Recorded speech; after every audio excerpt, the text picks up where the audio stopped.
नमस्कार, मैं सरला रावत शाह। आप देख रहे हैं पब्लिक एक्सप्रेस न्यूज। स्वागत है आप सभी का। एक तरफ कांग्रेस ने हिंदी बेल्ट के अहम 3 राज्यों में चुनाव हारा और दूसरी तरफ अब विपक्षी एकता को लेकर जो संगठन जो बल तैयार किया था उसमें भी पूरी तरह से फूट दिखाई दे रही है और किसी भी तरह की एकता इस वक्त तो फिलहाल नहीं दिखाई दे रही है।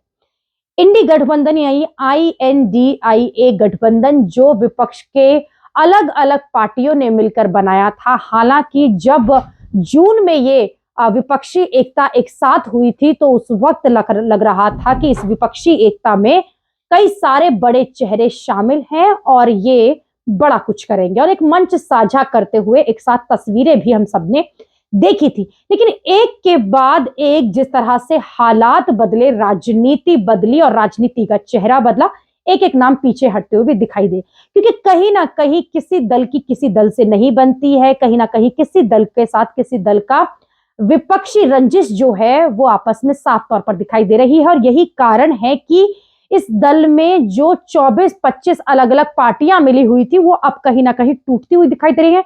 बड़े बड़े नाम इस INDIA गठबंधन से हटते हुए दिखाई दे रहे हैं। शुरुआत जब हुई थी वो जम्मू कश्मीर के बड़े नेताओं के साथ हुई थी जो पहले ही दूरी बना चुके थे, ये कहते हुए कि जम्मू कश्मीर के विवाद पर इन नेताओं ने, इन पार्टियों ने साथ नहीं दिया था। उसके बाद आम आदमी पार्टी जो दिल्ली की है, उनके नेताओं ने भी साफ यही शब्द कहे थे कि जब दिल्ली की राजनीति में बीजेपी उनके विपक्ष में थी और कई पार्टियां उनके साथ नहीं थी तो उस वक्त भी कांग्रेस और अन्य पार्टियों ने आम आदमी पार्टी के पक्ष में खुलकर बात नहीं रखी थी, उनका साथ नहीं दिया था। इसलिए अरविंद केजरीवाल और उनके साथी भी अलग अलग दिखाई दे रहे थे। लेकिन कई नेता मजबूती से साथ में दिखाई दे रहे थे। उनमें से एक नीतीश कुमार और अखिलेश यादव और मुख्यमंत्री जो बंगाल की है ममता बनर्जी, ये सभी खुले मंचों से एक साथ दिखाई दे रहे थे। लेकिन धीरे धीरे ममता बनर्जी ने भी दूरी बनाई।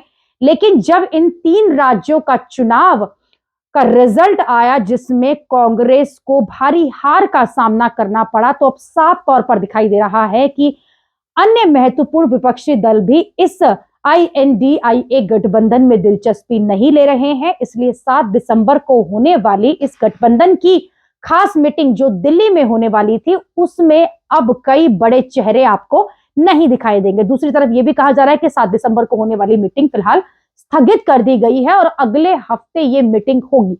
एक तरफ बीजेपी जीत जाती है, बीजेपी मंथन पे लगी हुई है और आगे की तैयारी कर रही है।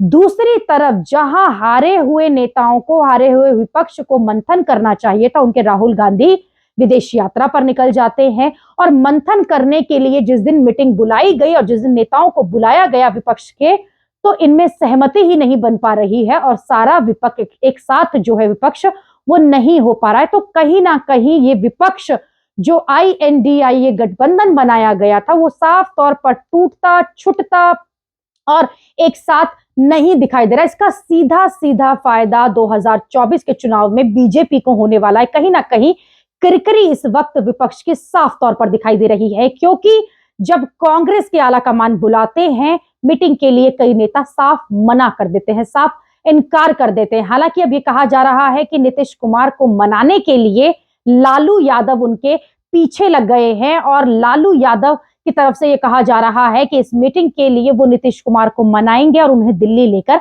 आएंगे। हालांकि देखना होगा कि क्या उस मीटिंग में, उस गठबंधन की मीटिंग में कितने नेता आते हैं। क्या इसके सबसे बड़ा चेहरा इस विपक्षी गठबंधन का नीतीश कुमार इस मीटिंग के लिए पहुंचते हैं या नहीं, ये सबसे बड़ा सवाल है। अभी के लिए इतना ही। अगली खबर में आपसे फिर होगी मुलाकात। देश और दुनिया की खबरों के लिए आप देखते रहिए, आप जुड़े रहिए पब्लिक एक्सप्रेस न्यूज के साथ। धन्यवाद।